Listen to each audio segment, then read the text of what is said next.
Rebonjour à tous. Voilà, ça fait longtemps que je n'ai pas fait de vidéo de Tai Chi, hein.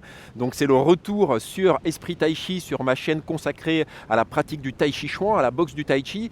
Alors là, j'ai mis beaucoup d'énergie sur mes cours de Qigong en ligne et sur ma chaîne Qigong TV, que je vous invite à aller découvrir si vous ne la connaissez pas. Et puis là, vous me relancez régulièrement via les messages, via les commentaires, en me demandant quand est-ce que ça va continuer, quand est-ce qu'on va continuer à apprendre cette forme Wu. Pourquoi aussi je n'ai pas fait de vidéo depuis un moment? C'est parce que je suis en train de bosser sur un site de cours en ligne de Tai Chi.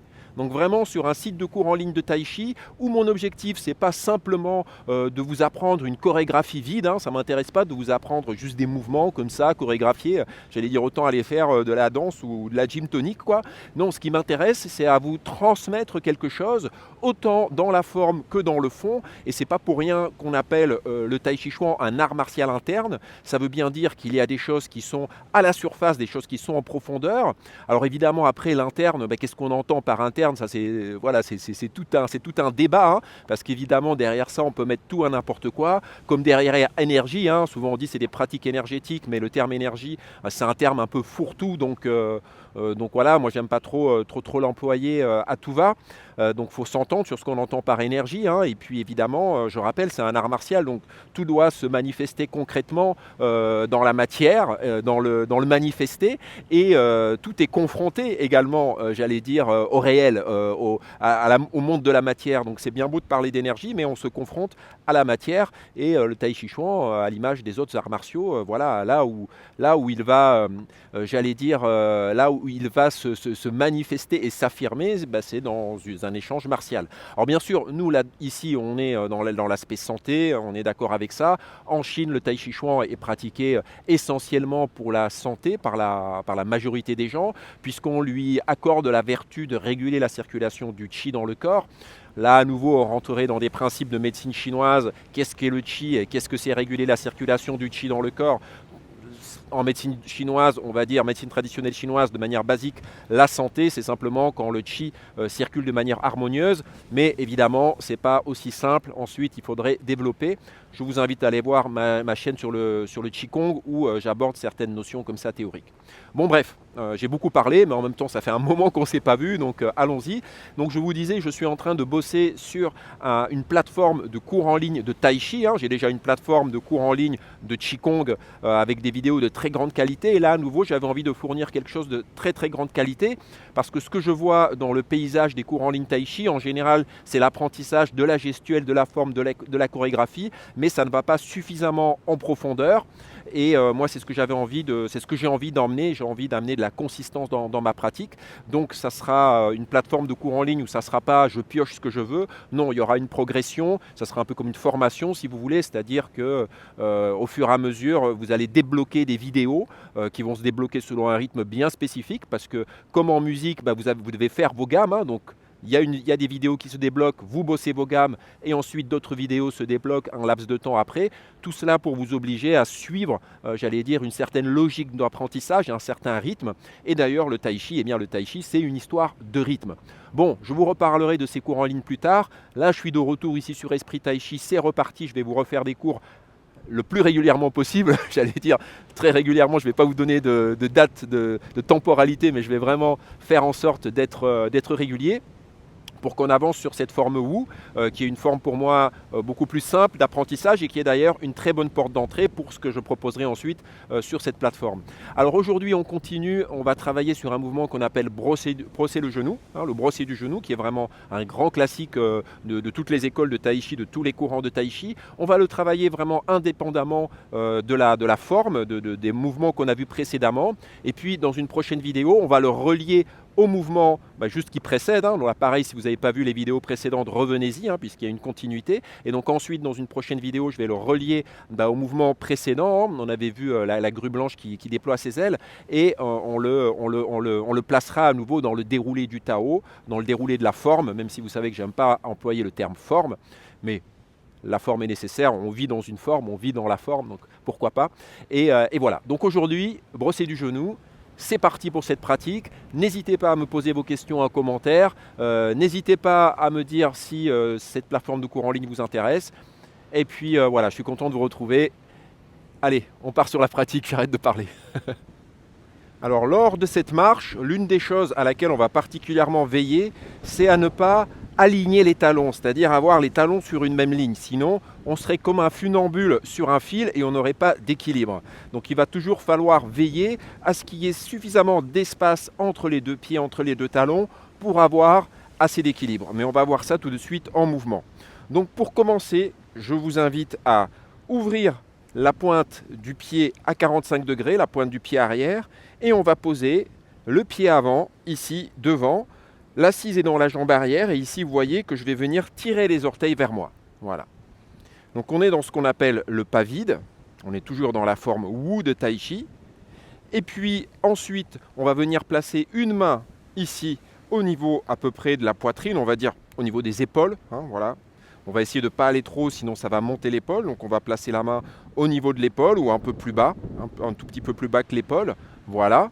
Et puis ici, on va venir placer la deuxième main. Ok ?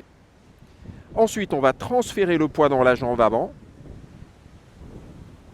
Et la main arrière va se déplacer vers l'avant et l'autre main va venir se poser au niveau, enfin je vais dire sur la même ligne que le genou, avec les paumes vers l'avant. Alors quand je dis sur la même ligne que le genou, ça veut dire pas au-dessus du genou, mais légèrement sur le côté, mais sur la même ligne ici. Donc il n'est pas en arrière, la main ici, elle est au niveau du genou, paume vers le sol. Ensuite, on va venir à nouveau placer le poids dans la jambe arrière. Donc on s'assoit bien dans la jambe arrière. Vous voyez que la main arrière monte, les doigts vers l'avant, la paume vers l'intérieur. La main avant, vous voyez que la paume s'est orientée vers l'intérieur. Okay ? Ensuite, on va ouvrir la pointe du pied avant. Regardez bien l'ouverture de la pointe du pied avant. Voilà. Puis on va transférer le poids dans la jambe avant. Poser à nouveau le talon devant sans mettre de poids dedans en tirant bien les orteils vers vous. Voilà. Et à nouveau, on est dans cette posture préparatoire du brossier du genou. Les épaules sont bien posées, vous voyez que les coudes sont légèrement ouverts. Alors quand je dis ouvert, j'entends par là simplement qu'on ne vient pas fermer les aisselles. Transfert du poids en avant, et à nouveau la main avant vient pousser vers l'avant. Elle est en face du visage, pas trop, on va dire à peu près au niveau de la bouche. Et ici, la paume de la main à nouveau vers le sol, les doigts vers l'avant. Ensuite, on va à nouveau venir transférer le poids dans la jambe arrière et en même temps qu'on transfère le poids, la main arrière monte. Voilà, vous voyez, elle est à l'horizontale, les doigts sont vers l'avant, la paume vers l'intérieur. Et ici, la main avant s'est orientée, la paume s'est orientée légèrement vers l'intérieur. À nouveau, je vais venir ouvrir la pointe du pied gauche, donc la pointe du pied avant. Je transfère le poids en avant et je vais venir poser le talon du pied avant en tirant bien les orteils vers moi. Regardez bien cette position, main arrière, la paume est vers l'intérieur et main avant, la paume est vers l'extérieur. On pourrait dire que les mains, vous voyez, elles sont perpendiculaires l'une à l'autre.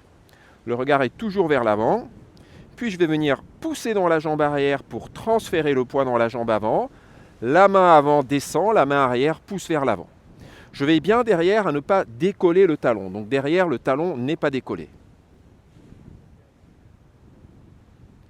Puis à nouveau, transfert du poids vers la jambe arrière.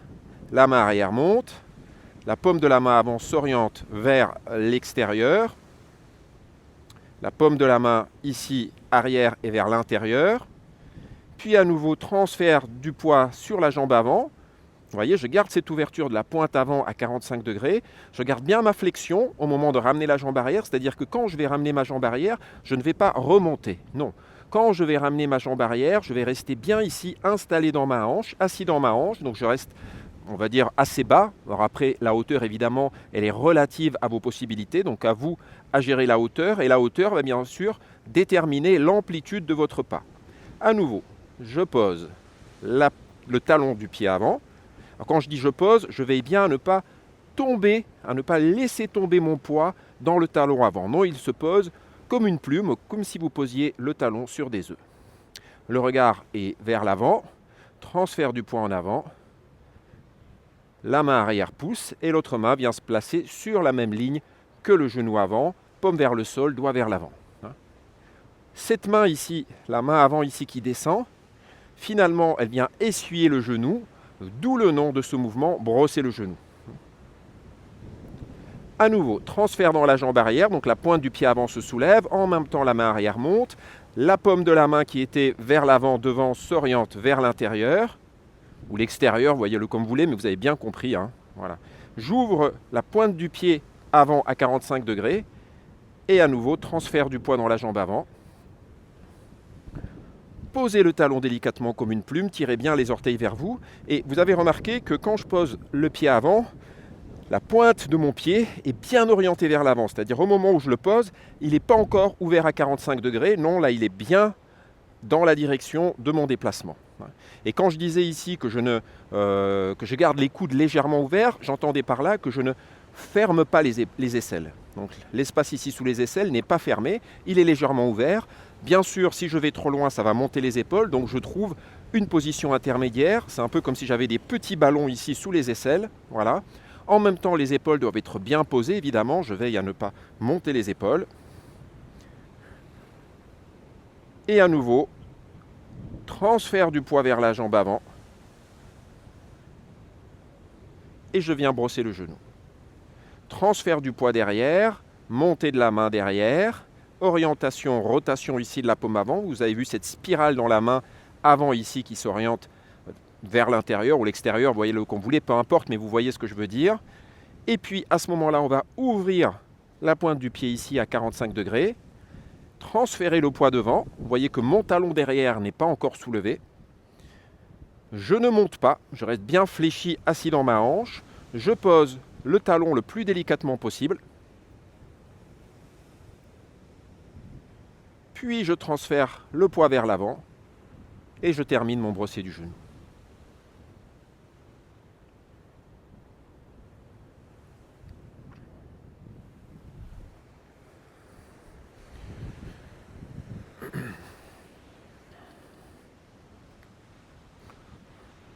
On va reprendre tout cela encore une fois. On va faire un trajet simplement avec les jambes pour que vous compreniez la dynamique au niveau des jambes.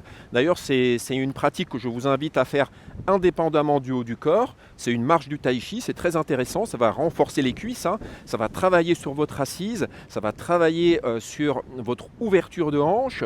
Et en même temps, il y a un côté méditatif dans cette marche parce qu'elle est faite en conscience. Et on est très à l'écoute justement du vide et du plein, c'est-à-dire la jambe où il y a le poids et la jambe où il n'y a pas le poids. Alors quand je dis où il n'y a pas le poids, ça veut dire où il n'y a pas la majorité de poids. Et quand je veux dire la jambe où il y a du poids, c'est la jambe où il y a la majorité du poids. Ce n'est pas absolu, hein. Donc ici, vous voyez, quand je commence dans cette posture, jambe avant fléchie, jambe arrière tendue, la pointe du pied arrière ouverte à 45 degrés, même si peut-être vous ne voyez pas trop avec le sable. Voilà, ça c'est ce qu'on appelle le pas de l'arc. Je peux donc bien relâcher mes épaules ici pour ce déplacement, juste pour ce travail des jambes. Et puis quand je vais transférer le poids dans la jambe arrière, vous voyez en fait que je viens m'asseoir ici dans ma hanche, hein. Donc avant d'être une flexion de genou, c'est une flexion de hanche, c'est ce que je répète également dans tous mes cours de Qigong. Et puis ici, je suis dans ce qu'on appelle le pas vide, et je vais initier le déplacement. Donc ça va commencer par l'ouverture du pied avant, 45 degrés approximativement. Puis je vais transférer le poids dans la jambe avant. La pointe du pied est ouverte à 45 degrés. Ça, on va dire que c'est la transition, c'est la posture de transition. Et hop, je fais mon pas en posant le talon le plus délicatement possible. Donc je pose le talon léger comme une plume et à nouveau, je me retrouve dans le pas vide, mais cette fois-ci inversé. Vous voyez que mon bassin est plus ou moins toujours vers l'avant. Puis maintenant, je vais pousser dans la jambe arrière. Je vais veiller à ne pas décoller le talon du pied arrière. Et je viens m'installer dans la jambe avant et retour dans le pas de l'arc. Okay. À nouveau, on va faire la transition. Donc on va dire la posture intermédiaire, si on peut appeler ça une posture. Retour du poids dans la jambe arrière. Ouverture de la pointe du pied avant à 45 degrés ou légèrement plus, mais en tout cas pas moins. Puis transfert du poids, tout ça c'est la transition. Puis je soulève la jambe, je viens placer mon talon avec légèreté, je tire bien les orteils vers moi, je fais attention à ne pas crisper non plus le genou, hein. Donc le genou est tout simplement détendu, la jambe est tendue mais sans crispation au niveau du genou. À partir de là, donc je suis dans le pas vide et je vais pousser dans la jambe arrière pour venir dans le pas de l'arc. Je rappelle que le talon arrière ne décolle pas. Et à nouveau, transition. Vous voyez qu'ici, je ne remonte pas, mais presque même, je descends à nouveau dans ma hanche arrière. Ouverture de la pointe du pied. Tout ça, c'est la transition. Voyez que veillez à ne pas décoller le talon quand vous êtes dans ce moment de transition. Ne décollez la jambe qu'à la fin. Donc, je décolle la jambe seulement ici. À nouveau, je suis bien assis, donc ça peut être exigeant pour la jambe. Je pose léger, donc je veille à ne pas tomber le poids dans la jambe avant. C'est là où vous devez gérer l'amplitude de votre pas par rapport à vos possibilités. Donc plus vous êtes assis profondément dans votre hanche, plus l'amplitude du pas peut être grande. Donc à vous de gérer. Pouce dans la jambe arrière sans décoller le talon. Ah non, on était dans la transition, je ne sais plus, je me suis un peu perdu, c'est pas grave. On va passer dans le pas de l'arc. Peut-être c'était la transition, j'ai oublié, c'est pas grave. Et maintenant, on va faire la transition. Derrière, ouverture. Je passe le poids devant, la pointe du pied est ouverte à 45 degrés. C'est là où je vous disais, je ne décolle pas encore le talon du pied arrière. Veillez bien à marquer toutes les étapes, hein, un peu comme toutes les notes dans une partition de musique, ou comme une ponctuation. N'allez pas trop vite. Je pose le talon léger comme une plume, vous avez vu, hein. À ce moment-là, 100% de mon poids est dans ma jambe arrière, hein, à ce moment-là. Une fois que j'ai posé mon talon, à ce moment-là, on peut dire qu'il y a 70-80 du poids dans ma jambe arrière et 20-30% du poids dans la jambe avant pour équilibrer un peu. Et de même ici, quand je vais venir transiter vers le pas de l'arc, à nouveau, on peut dire qu'il y a 70-80 du poids dans la jambe avant et 20-30% du poids dans la jambe arrière. Alors évidemment, tous ces pourcentages, c'est relatif, hein, vous voyez ce que je veux dire, hein. L'essentiel de votre ancrage est dans cette jambe, dans le pas de l'arc.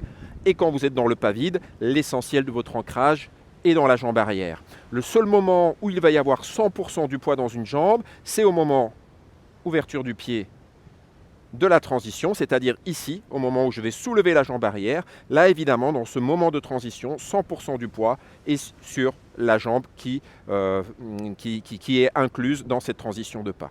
À nouveau, pas léger, voilà. Et à nouveau ici, je rééquilibre un peu. Là, il n'y a plus 100%, il y a 70-80 et ici 30-20. OK? Allez, on va reprendre tout ça avec les bras.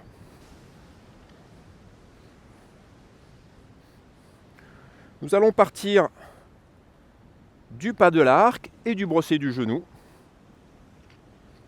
Et on va transiter vers la transition. Transiter vers la transition.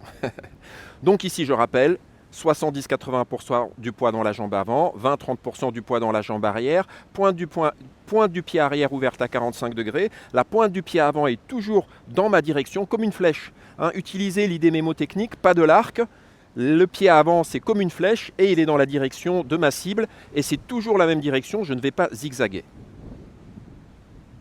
Et ce que je disais tout à l'heure, c'est que je veille à ne pas aligner mes talons. C'est-à-dire que si ici mes talons étaient sur une même ligne, évidemment, je n'aurais pas d'équilibre. Okay ? Donc en même temps, il faut garder ce déplacement qui est linéaire. Et en même temps, il faut veiller à ne pas aligner les talons. Et il ne faut pas veiller à zigzaguer. C'est-à-dire mes pas, ce n'est pas un pas là, hop, et dans l'autre transition, l'autre pas là, et puis l'autre pas là. Sinon, vous êtes en train de zigzaguer. Donc soyez bien linéaire dans votre déplacement. Ok. Allez, maintenant, on va partir du brossé du genou. Donc 70-80% du poids dans la jambe avant, 30-20% du poids dans la jambe arrière, la pointe du pied arrière ouverte à 45 degrés ou un peu plus, la pointe du pied avant bien dirigée dans la direction de mon mouvement, de mon déplacement. Je rappelle, le pied avant c'est vraiment comme une flèche, toujours dans la direction de mon déplacement lorsque je me trouve dans le pas de l'arc. Et vous avez ce côté mémotechnique, pas de l'arc, flèche, donc la flèche linéaire. Ok. Puis ici, lors du transfert de poids, regardez bien comment la montée de la main arrière va se faire simultanément au transfert du poids dans la jambe arrière. Donc ma main était ici, et en transférant le poids, elle vient monter. Vous voyez avec la paume ici vers l'intérieur, les doigts vers l'avant, la main est à peu près à l'horizontale, le coude est posé et j'ai mon espace sous l'aisselle. Pardon, elle était en bas.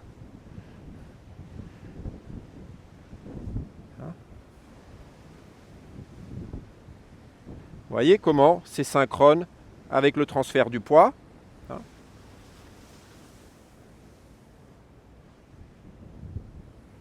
Et ça va être pareil pour la main ici qui est devant, qui elle elle va venir.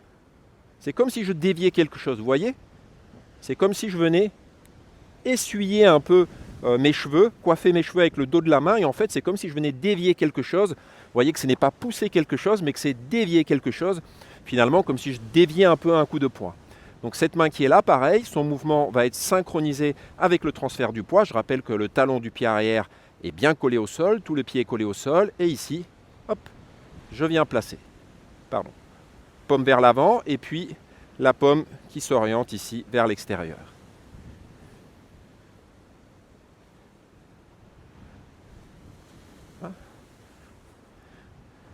Vous imaginez, hein, c'est comme s'il y avait un coup de poing rentrant, et ici avec cette main, je venais brosser, essuyer, pour le dévier légèrement sur le côté finalement. Donc si on fait les deux mains, regardez comment elles sont synchrones avec le transfert du poids.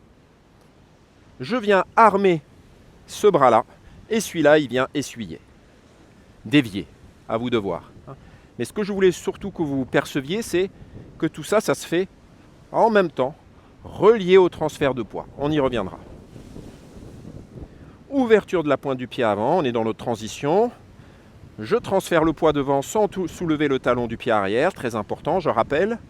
Et on va venir faire notre pas vide. Oups là, l'équilibre dans le sable. Mais c'est intéressant de travailler dans le sable, parce que ça vous oblige à avoir plus d'équilibre, à développer votre proprioception. Donc j'ai posé le talon vide, pointe du pied vers l'avant. Et ici, pousse dans la jambe arrière sans décoller le talon, le pied reste bien à plat du pied arrière. La pointe du pied avant s'oriente bien vers l'avant comme une flèche. Et je viens brosser le genou. Pousse avec cette main vers l'avant. Et celle-là, finalement, elle vient essuyer le genou. Donc dévier quelque chose en bas. Or quand je dis pousse avec cette main-là, c'est pas vraiment ça. Ça serait plutôt une frappe au visage, la paume ouverte. Plutôt quelque chose de percutant, évidemment avec tout le corps. Mais ce n'est pas là le sujet de ce cours. À nouveau, je rappelle le travail synchrone des bras, dirigé par le centre et dynamisé par les jambes. Donc c'est les jambes qui déclenchent tout ce qui se passe avec le corps, puisque c'est ce transfert de poids qui fait reculer le centre, et le centre qui recule, qui pivote légèrement d'un côté, et qui en même temps emmène les bras. Donc vous voyez cette petite rotation du centre qu'il y a en même temps, ce qui fait que ce mouvement de dévier qui se fait avec la main, finalement il ne se fait pas tant que ça avec la main, il se fait plutôt avec la rotation du corps, même si elle est légère. Vous voyez? Okay. Et je viens armer. Ouverture du pied avant à 45 degrés, le talon toujours soulevé, transfert du poids dans la jambe avant, le talon arrière reste bien collé, je reste bien fléchi assis, je ne remonte pas, je fais mon pas vide, je pose le talon avec légèreté, la pointe du pied tirée vers moi, mais mon pied est bien dans l'axe, pointe vers l'avant, et quand je vais pousser dans la jambe arrière sans soulever le talon, la pointe du pied avant s'oriente vers l'avant, et je viens faire mon brosser du genou. À nouveau, armé.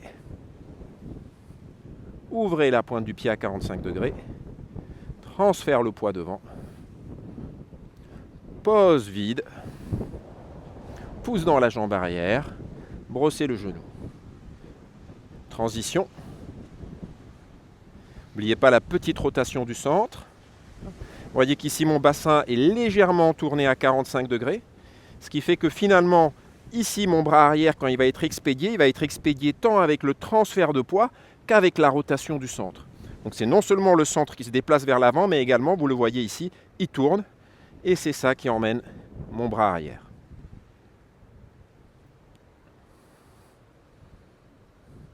Transition.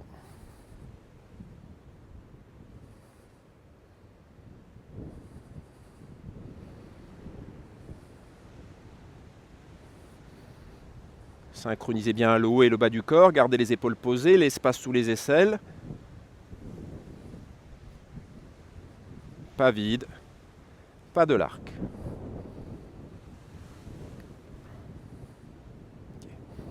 Alors j'insiste toujours sur cette direction qui est donnée par le centre. C'est vraiment le centre qui va amener le haut du corps. Voilà, la ceinture pelvienne emmène la ceinture scapulaire. On va encore faire un passage, et cette fois-ci je vais le faire en silence, sans commentaire. Vous pouvez me suivre simplement visuellement. Ensuite, je vais le faire en me mettant de dos pour que vous puissiez éventuellement avoir un autre angle de vue. Je vais le faire toujours en silence. Et puis ensuite, à vous de revoir la vidéo plusieurs fois, à intégrer un peu cette mécanique-là et à ne vous servir de la vidéo finalement comme fil conducteur et à travailler par vous-même. Ok ? Allez.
Alors vous avez peut-être noté qu'une fois que vous avez bien intégré le mouvement, dans la transition, le transfert du poids dans la jambe arrière, la rotation, l'ouverture du pied, la rotation, l'ouverture du centre se font en même temps. Je m'explique.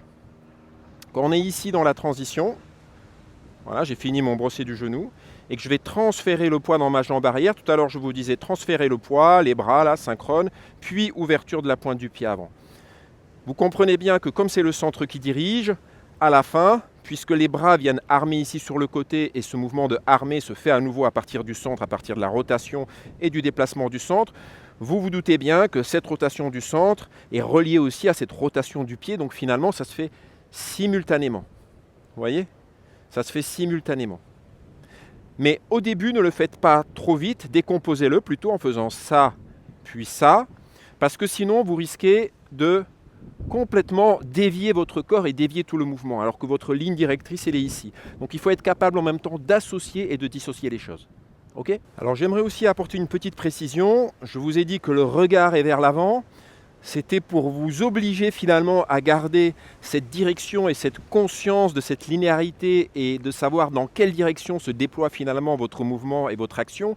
Je rappelle toujours, le Tai Chi Chuan, c'est un art martial, donc évidemment la présence est toujours, j'allais dire, symboliquement vers l'avant, comme si en fait mon adversaire était devant. Évidemment, il peut se déplacer, mais même s'il se déplace, je vais tout de suite me raligner sur lui, c'est évident.